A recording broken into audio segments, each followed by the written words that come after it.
देवरानी जिठानी। एक दिन शिवानी और प्रज्ञा रसोई में खाना बना रही होती हैं। तभी प्रज्ञा को रसोई में एक चूहा दिखता है और वो जोर से चिल्ला पड़ती है, दीदी वो देखो चूहा। वो डर के स्लैब पर चढ़ जाती है। अरे चूहा ही तो है, तू तो ऐसे डर रही है जैसे तूने कोई भूत देख लिया हो। कितनी डरपोक है तू भी ना प्रज्ञा। अब ज्यादा हंसो मत दीदी, हर इंसान को किसी ना किसी चीज से डर लगता है। लगता होगा, पर मुझे तो किसी चीज से डर नहीं लगता। मैं तो बहुत बहादुर हूं, पर तू हद कर दी भाई, एक चूहे से डर गई है। एक दिन प्रज्ञा अपने कमरे से बाहर निकल रही होती है और तभी शिवानी उसे पीछे से आकर डरा देती है। प्रज्ञा एकदम से उछल पड़ती है। दीदी ऐसे भी कोई मजाक करता है क्या? अरे जरा अपनी शक्ल तो देख, एकदम बैंगन की तरह नीली पड़ गई है। अरे मेरी देवरानी इतनी बड़ी डरपोक है, मुझे तो पता ही नहीं था। आप ऐसे चौंकाओगे तो कोई भी डरेगा ना। अरे नाना, कोई बहाना अब काम नहीं आएगा। आज से ना तुम्हारा नाम है डरपोक प्रज्ञा। शिवानी प्रज्ञा का मजाक उड़ाकर चली जाती है। प्रज्ञा शिवानी की मजाक उड़ाने की आदत से परेशान हो जाती है। जब देखो मेरा मजाक उड़ाती रहती है, इनकी शिकायत तो मम्मी जी से करनी ही पड़ेगी मुझे। प्रज्ञा अपनी सास के पास जाती है और उन्हें सारी बात बताती है कि किस तरह उसकी जिठानी उसके डर का मजाक उड़ाती है। ओहो, तो बड़ी बहू को बड़ा घमंड है अपनी बहादुरी पर। कोई नहीं, अभी उसका घमंड तोड़ देते हैं। मेरे पास एक तरकीब है छोटी बहू, एक काम कर तू। प्रज्ञा की सास उसे अपनी जिठानी को डराने का प्लान बताती है। ये तो बहुत अच्छा आइडिया है मम्मी जी, क्या बात है।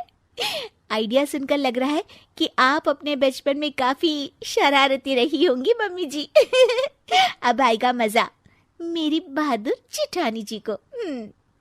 प्रज्ञा अपनी जिठानी को डराने का एक प्लान बनाती है। रात में वो शिवानी के पास जाती है और कहती है, दीदी मुझे ना बहुत डर लग रहा है। क्या हुआ मेरी डरपोक देवरानी? दीदी मैं छत पर गई ना तो मुझे ऐसा लगा कि कोई वहां है।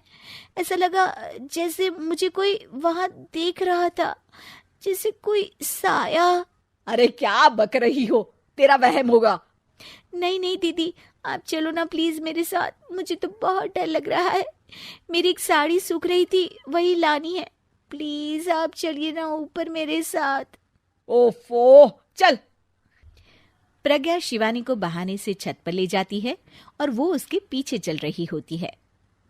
ले आ गए हम छत पर, कहाँ है भूत, दिखा, कहीं तो है नहीं। तभी प्रज्ञा चुपके से सीढ़ियों पर छुप जाती है और शिवानी छत पर अकेली रह जाती है। अरे प्रज्ञा कहाँ चली गई? प्रज्ञा एकदम से सीढ़ियों का दरवाजा बंद कर देती है। अब शिवानी को डर लगने लगता है। मैं नीचे चली जाती हूँ। लगता है प्रज्ञा भी नीचे ही चली गई है। तभी उसके सामने एक खुले बाल सफेद साड़ी में औरत खड़ी होती है। शिवानी उस औरत को देखकर डर जाती है। हाल तू जलाल तू आई बला को टाल तू, हाल तू जलाल तू आई बला को टाल तू।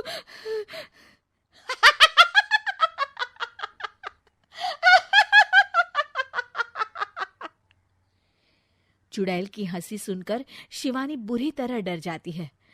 नहीं नहीं, मुझे छोड़ दो, भगवान के लिए मुझे छोड़ दो। नहीं नहीं नहीं नहीं नहीं नहीं नहीं, नहीं। मैं तुझे नहीं छोड़ूंगी, मैं तेरा खून पी जाऊंगी।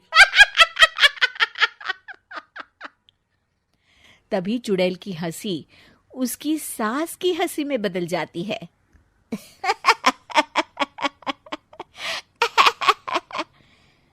मम्मी जी, ये तो मम्मी जी की आवाज है। शिवानी आंख खोलती है तो सामने उसकी सास चुड़ैल का मेकअप करके खड़ी होती है और प्रज्ञा और उसकी सास जोर जोर से हंस रहे होते हैं। क्यों मेरी बहादुर जेठानी जी, आप तो कहती थी कि आप किसी से नहीं डरती। ये तुमने अच्छा नहीं किया प्रज्ञा। और सासू माँ, आप भी इसके साथ मिलकर। और नहीं तो क्या बहू, तुम अब मेरी छोटी बहू का ऐसे मजाक बनाओगी तो मुझे तो चुड़ैल बनना ही पड़ेगा ना। प्रज्ञा और उसकी सास और जोर जोर से हंसने लगते हैं और शिवानी गुस्से में नीचे चली जाती है।